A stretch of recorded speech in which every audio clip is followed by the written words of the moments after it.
こんにちは、なおです。今回は刀の新しい武技、暗影老月、円月剣、四方切り、こちらの3つを紹介していきたいと思います。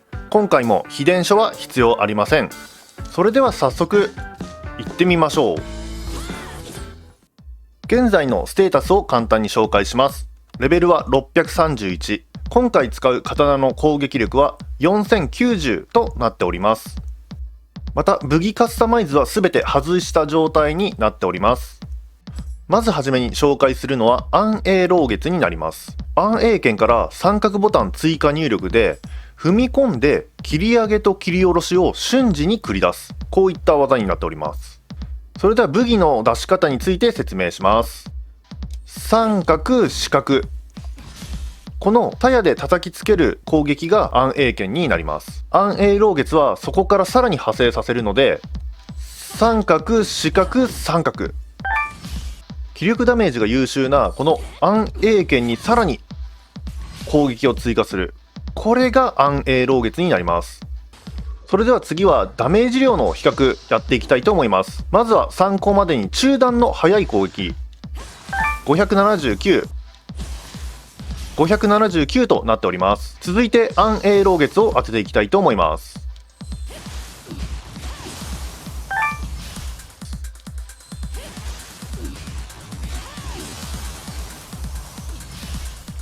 はじめの中段速い攻撃、そして暗影剣のダメージ量を抜いて計算しますと、暗影老月の部分だけでは2ヒットして2489のダメージを与えていました。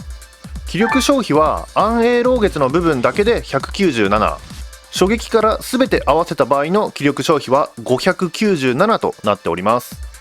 暗影剣自体が非常に気力ダメージが優秀で、その派生攻撃であるこの暗影老月も非常にシンプルでも早く使いやすい技になっております。ぜひ今まであまり暗影剣使っていなかったよっていう方もこの機会にぜひ試していただければなと思います。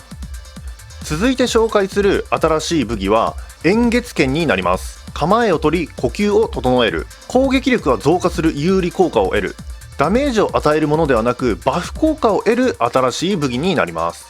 それでは実際に使ってみたいと思います。出し方はガードボタンプラス四角で OK です。今左上のところに月のマークがついた刀の攻撃力アップのバフが出たと思いますが、こちらのアイコンが円月剣のバフ効果がついたよというものになります。続いてはこの円月剣のバフ効果、どの程度ダメージ量アップするのか測っていきたいと思います。まずは何も攻撃バフがない状態で中段速い攻撃を当ててみたいと思います。579ですね。では円月剣のバフをかけてこの状態で攻撃します。752と、この円月剣のバフ、攻撃力を約 1.3 倍にすることが分かりました。続いてこの円月剣の効果時間ですけれども、私が測定したところ7秒間ということが分かりました。非常に短く感じますね。また他のバフとの併用ですけれども、例えばヤマンババフとの併用も可能です。さらにこれだけではなく、この四柱九滑丸、これとヤマンババフ、そして円月剣のバフ、これですね、3つとも全て同時に使うことも可能になっております。全て発動させた場合、非常に高い攻撃力を得ることが可能になります。またこの円月剣バフ、武器を切り替えても効果が途中で切れたりすることはありませんので安心してください。刀に追加された新しい武技3つ目は四方切りになります。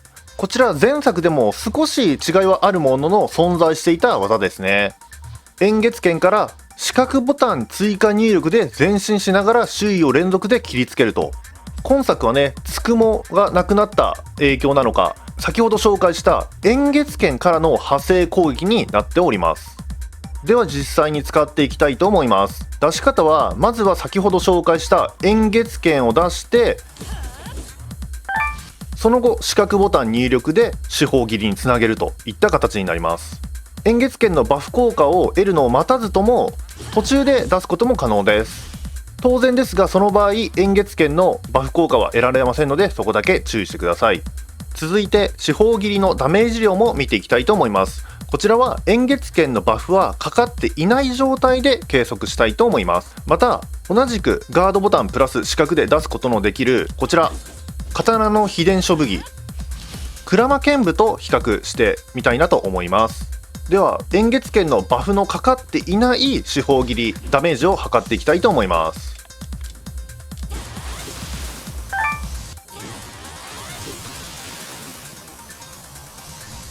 こちら4回ヒットさせることで合計ダメージは4105となりました。続いては鞍馬剣舞を当てていきたいと思います。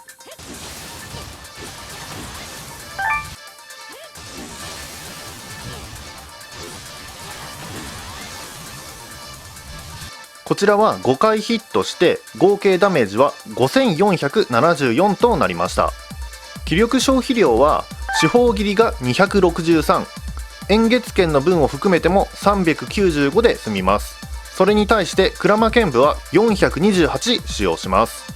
バフ効果を得たその流れのまま攻撃に派生できるこの四方切り、非常に強力な武器として有名だった鞍馬剣舞に引けを取らない高性能な武器となっております。ぜひ刀を使われる際は試してみてください。それでは最後に今日紹介してきた新しい武器を使って今年の干支である牛、つまり牛若丸さんと戦っていきたいと思います。まだねこの仁王の道のやつクリアしてないので、果たしてどこまでやれるのかやってみましょう。牛といったらこの人、やはり牛若丸さんですよね。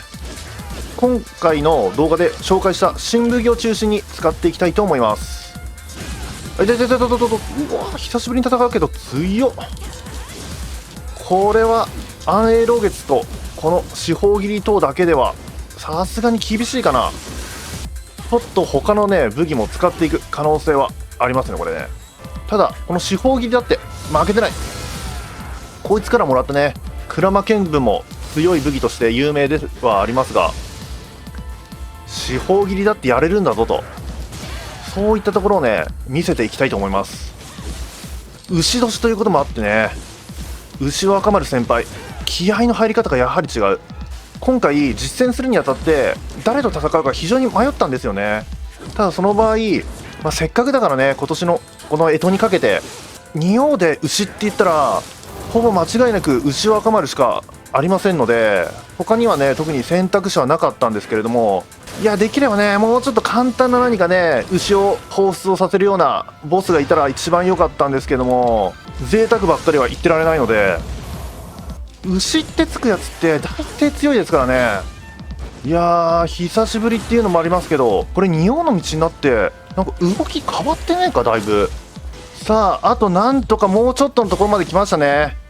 最後はねきっちり新しい武器で決めていきたいところ。いけ、よっしゃー。いやーやはり新武器めちゃくちゃ強い。ということで今年の干支である牛の名を持つこのお方、牛若丸先輩と実践をさせていただきました。いや本当になんとか勝ててよかったです。今回の動画は以上にしたいと思います。最後までご視聴いただきましてありがとうございました。もし気に入っていただけましたらチャンネル登録、そして高評価もぜひよろしくお願いします。それではまた次の動画でお会いいたしましょう。